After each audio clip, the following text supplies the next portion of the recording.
ने कहा जी आँख क्यों नहीं खुल रहा है? भगवान ने कहा अच्छा हमारी झांकी हृदय में विराजमान करे है, कैसे आँख खोलेगा? अरे जिसके जीवन में, जिसके शरीर में, जिसके मन में, जिसके ध्यान में नारायण विराजमान हो जाए तो फिर वो संसार को क्यों देखेगा? उसको संसार को देखने की आवश्यकता ही नहीं है।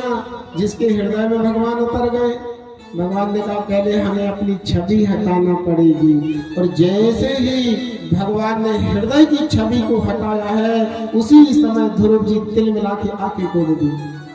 जो झांकी हृदय में देख रहे थे वो साक्षात नारायण सामने खड़े हैं।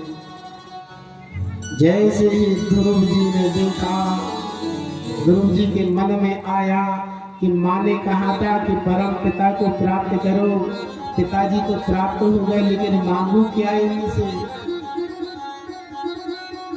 क्या मांगू इनसे? क्योंकि पढ़ा लिखा तो वो नहीं है।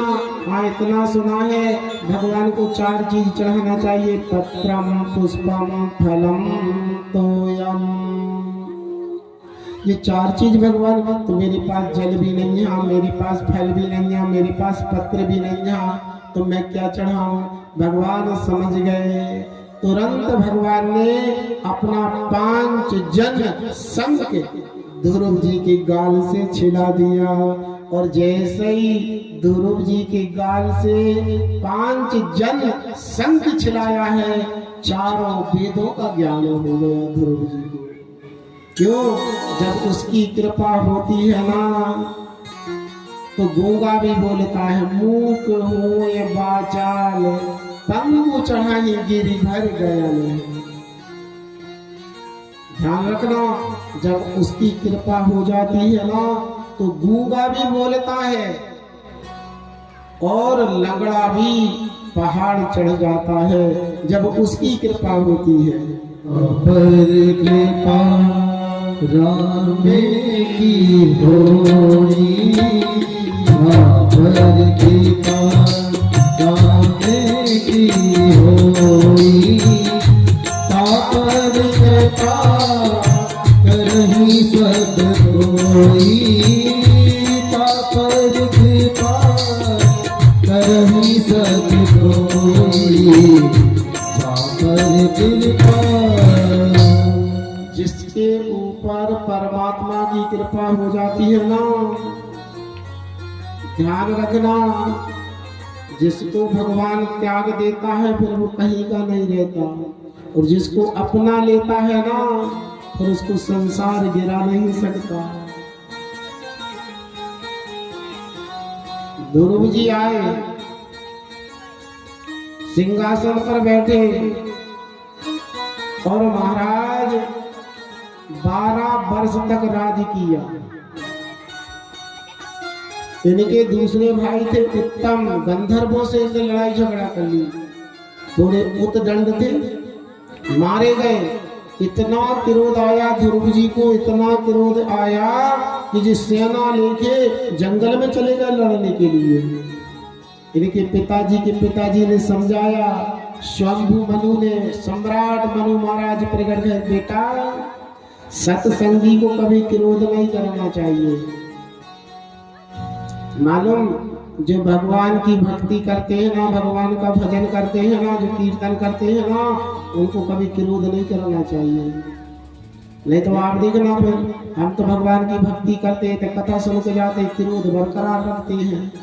क्रोध नहीं करना चाहिए, क्रोध में आदमी शैतान बन जाता है।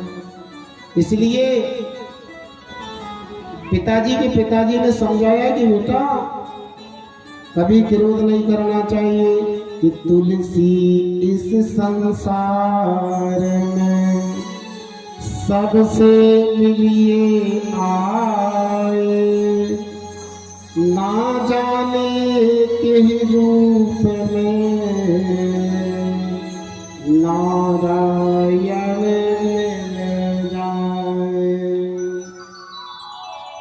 मालूम नहीं चलेगा, पता नहीं चलेगा किस रूप में आंखें आप नारायण दर्शन दे देंगे।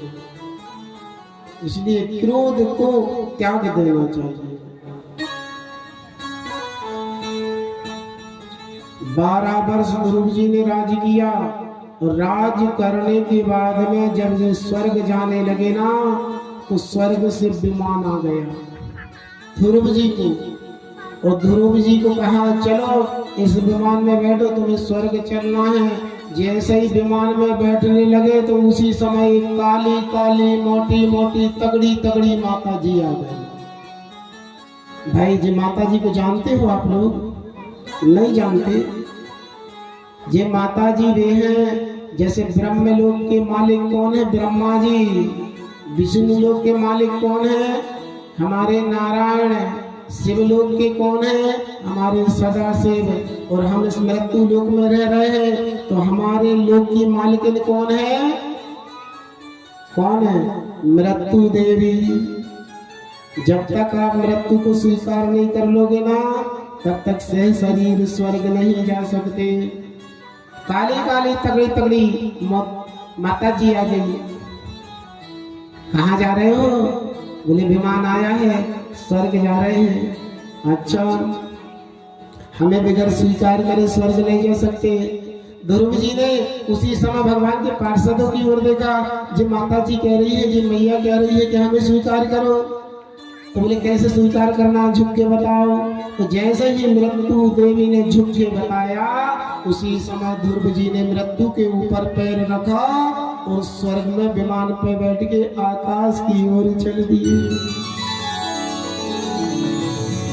एक 5 साल के बच्चे ने भगवान की आराधना करके भगवान की प्राप्ति कर ली। भगवान बड़े नहीं हैं, भक्त बड़े हैं, ध्यान रखना।